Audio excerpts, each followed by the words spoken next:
you've been a long-time viewer of my board game channel, you'll notice that I often film in this area, which is kind of like my lounge room. I have this beautiful shelf where I showcase some of my favorite games, and there's even games hidden behind other games, and each kind of section is divided into different themes. But there's one thing I haven't really shown you, and that is a secret board game room. One that I don't often showcase on my channel, where I keep the majority of the board games in my collection. And that's what this video is about. I'm gonna unveil that room for you guys, and hopefully you enjoy it. Let's go!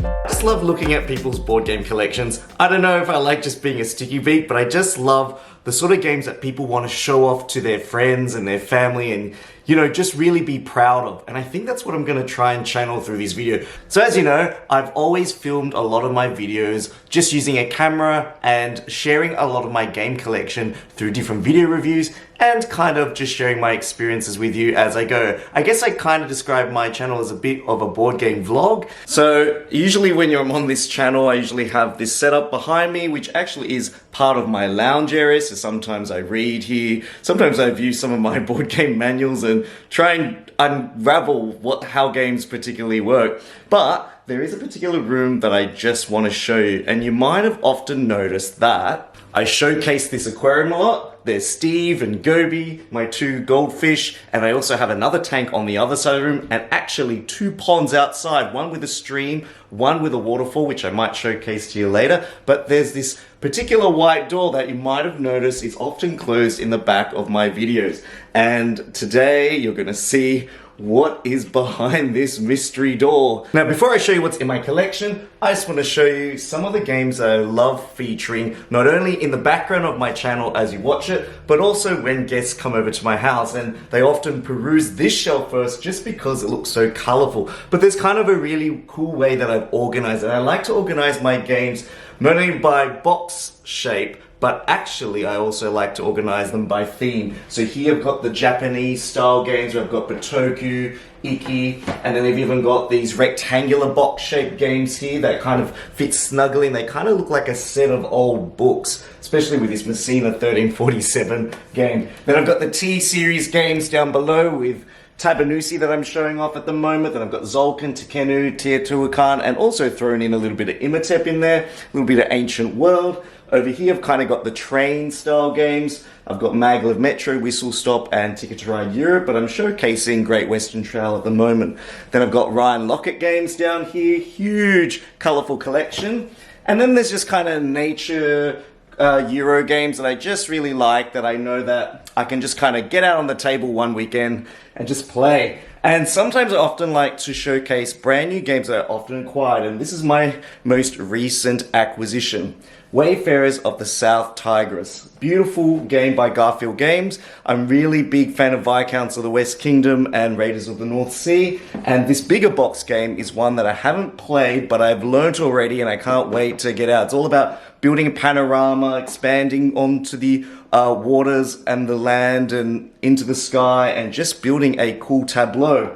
So I also wanted to show you my favorite couch. Sometimes I fall asleep on this couch in the late afternoon as the sun comes through the window. It kind of reminds me of the Verdant couch, and sometimes when I kind of step back, I'm like, actually it is the Verdant couch from the cover of the game. And I've got this really cool side table that I got from IKEA, where they've decorated it with this beautiful pot plant, but I've also lined up some really cool, fun, small box games and green colored games that I've kind of filled out this shelf with. And there is Verdant. All I'm missing is a cat sleeping on my chair. All right, the time has come to unveil what's behind this door. Here we go. Oh my gosh, I'm so nervous. And here we are. Welcome to the room.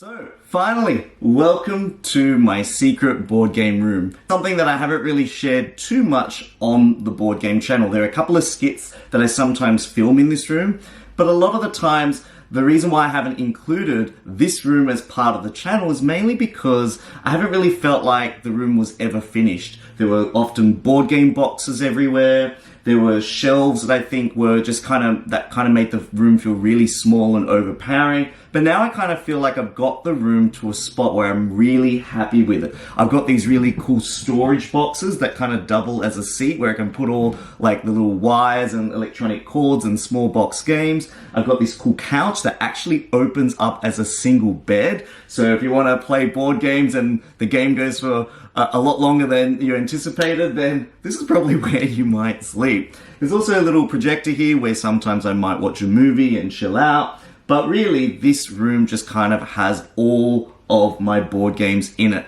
And I think there's one thing that is particularly missing from this room, and I kind of wish I was able to include it, and that was to probably include like a big board game table. This room is particularly small, so by putting a table in it, I would feel like the room would be extra cluttered and there wouldn't be extra space to kind of move around. I kind of feel like it's better off as a library space where you can kind of enjoy the games, browse the games, and also relax at the same time. This first shelf is probably one of my big heavy Euro game shelves that I have in this room. I've got the really big mega sized boxes that you often see board games come in. So games like Lost Ruins of Arnak, one of my favorite deck building, kind of treasure exploring game. I've got Scythe, King of Monster Island, Glenmore Chronicles 2. I know there's a viewer who keeps asking me to review it. I'm totally getting to that review. There's so many games I've got kind of backlogged. It's definitely high on my list to play, as well as Ark Nova. What I found is that these shelves, which actually originally came from IKEA, are pretty good for storing these square-shaped boxes, which I've tried to line up here. I've tried to also just showcase some of my favorite Euro games. I know I've recently acquired Great Western Trail Argentina and Obsession. I keep hearing so many good things about this worker placement game that I can't wait to dig my teeth into, you know, the Jane Austen, Downton Abbey style Euro game. And I've also got some vertical games down here like Ginkopolis, which is a city building game. I definitely feel proud of these games, but they're probably not ones I want to place out into the main display area for my channel. And they're kind of games that I kind of cycle through, and I know they're games that I'm getting to, and I know I really just kind of got juicy fruits on a whim, just because I was looking for a game that really filled in that family audience genre, because I've got a couple of friends who really like family weight level games, and I think that would be one that would appeal to them. In this little tiny nook, I'm trying to always maximize the space that I'm using on my shelves. My recent acquisition here was Habitats, and I even have a prototype copy of Hidden Leaders with a cool little message from the creators and publishers of the game. This little intermediate shelf is more about trying to fit in those small box games that have a big heavy weight to them. And over to the Nintendo couch, where I have this giant mushroom from Super Mario Brothers. And I just love this couch because I got this couch actually secondhand. It was actually on its way out. Someone was throwing it out, got it for a decent price, and now it kind of acts as like the theater chair in this room where I get to sit, enjoy a movie, sometimes watch a bit of YouTube, watch it played. The next shelf I want to share with you is this tower of monstrosity, I guess. I don't know, I feel like that's such a negative word, but it's actually quite an impressive tower. It's about 4 layers high with a few rectangular board games teetering on the top. I think Cyclades and Robinson Crusoe is kind of holding it all together. But I love this particular row. There's something really special about this row of games. Not only are they some of my favorite games, which I don't actually get to play that often, but they all just give me that warm feeling. I love Coatl, even though the game kind of ends abruptly, but the idea that you're building these Coatls and trying to fulfill objectives by making patterns that match particular cards is so heartwarming. I also have this game, which is actually really hard to get in Australia, but I had a friend who went overseas to America and also was able to get this game by putting it in their suitcase and bringing it to Australia, and I'm so grateful that I own this game now. It's such a great gateway game, and Phil Walker Harding actually lives in Australia, not far from here. I also love indie games, and this is a cool indie game that I recently got. Now, don't be deceived by its very simplistic cover, but here you're actually building patterns of scales on goldfish. You're trying to fulfill different pattern objectives, you're drafting the scales and placing the patterns out, and by the end of the game you've got this goldfish with this unique scaly pattern. And as a nature and goldfish lover, that's probably something that I had to have in my collection. And sometimes you're often deciding, should I get something because you're interested in it, or should I get it because it's a good game? And sometimes you're thinking, I should just get it because I'm interested in it and it's a good game. That also brings me to Abyss, also another aquatic themed game by Bruno Cathala, which features a whole heap of different merfolks and nations and really cool pearl pieces actually, and Decorum.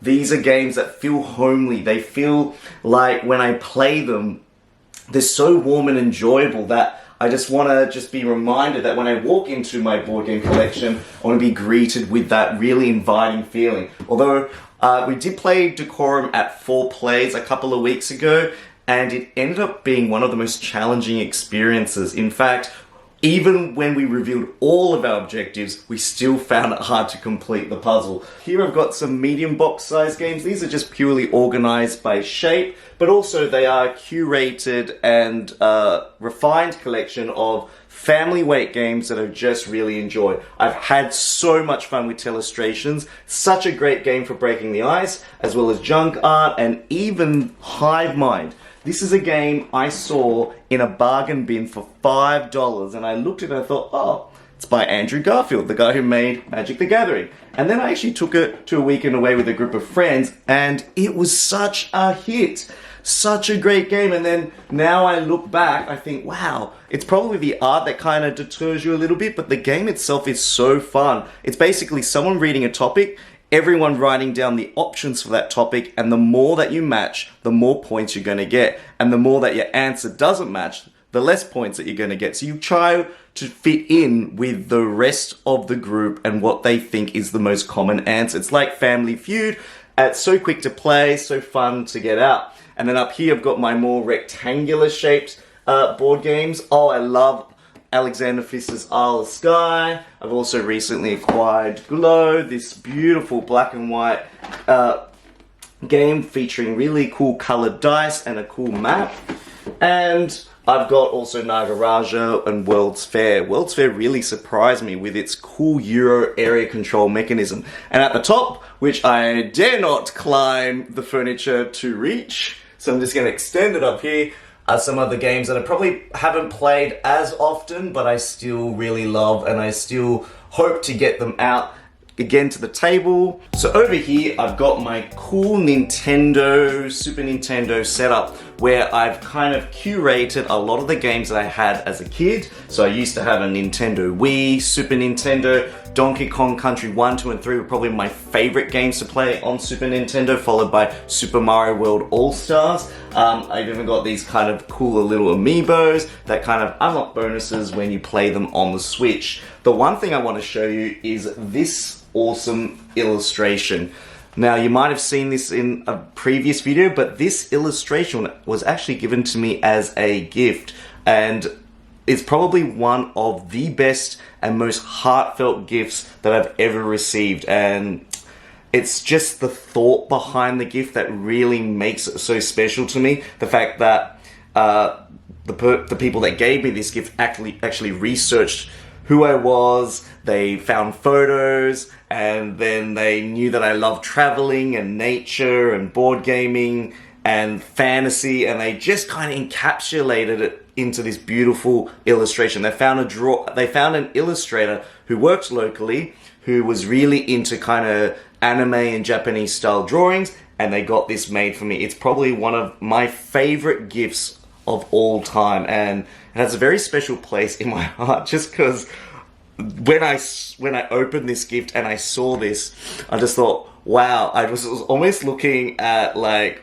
an inner version of myself through this picture. So it's one that I definitely cherish, and the thought behind that gift is something that I'll never forget. There's also a funny little photo here where I cosplayed once at a convention called Supernova. I cosplayed as Cyclops from X-Men, and then I went to this kind of Batman vs Superman photo booth and had this picture taken. It's a little bit embarrassing, but yeah, I got a lot of requests to take photos with people, so that was really fun. I don't really cosplay anymore, mainly because, I don't know, I'm just not really feeling it these days. Sometimes I think when I was cosplaying, I felt like it was a great way of just being another character, being another person. I know in the earlier videos on my channel, I often dressed up as other characters, but these days I'm actually just kind of parodizing myself. I kind of play two different versions of myself, and if you've seen any of my skits, it's just really me talking to myself in my brain and verbalizing it out loud and recording it for everyone to see and being like, oh my gosh, I can't believe I filmed that. Now this shelf is massive. I kind of have to break it down into portions, but I just want to draw your attention to these board games at the bottom. These are games that I really like. I've enjoyed playing them, but I don't really have that sense or need to want to play them anytime soon. I do like the way they look and I like the way they do play, but they're games that I appreciate, but I don't quite want to get rid of them from my collection yet. Surprisingly, this game Tags was a very big hit at a board game holiday getaway. Just so much fun. It kind of involves placing these marbles out and trying to match letters to different categories and coming up with answers to them. I also love Fields of Green. Fields of Green is actually quite an underrated game. Basically, you're building like a tableau of different farm paddocks and then trying to water those paddocks and then provide, you know, the animals there with the wheat.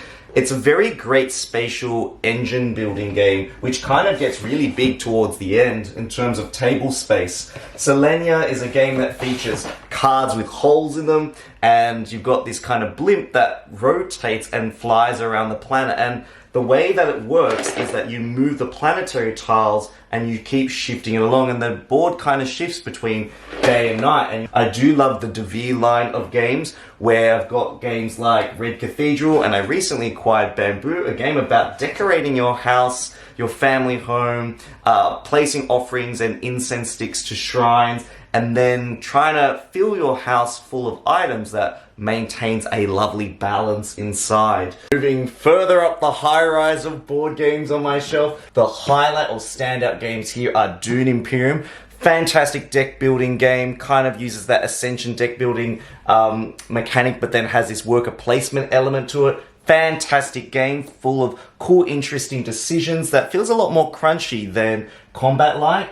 And Whistle Mountain, probably the most innovative worker placement game, where you're placing all these tiles, you're building scaffolding, and you're placing your vehicles and triggering all of the scaffolding that that vehicle touches.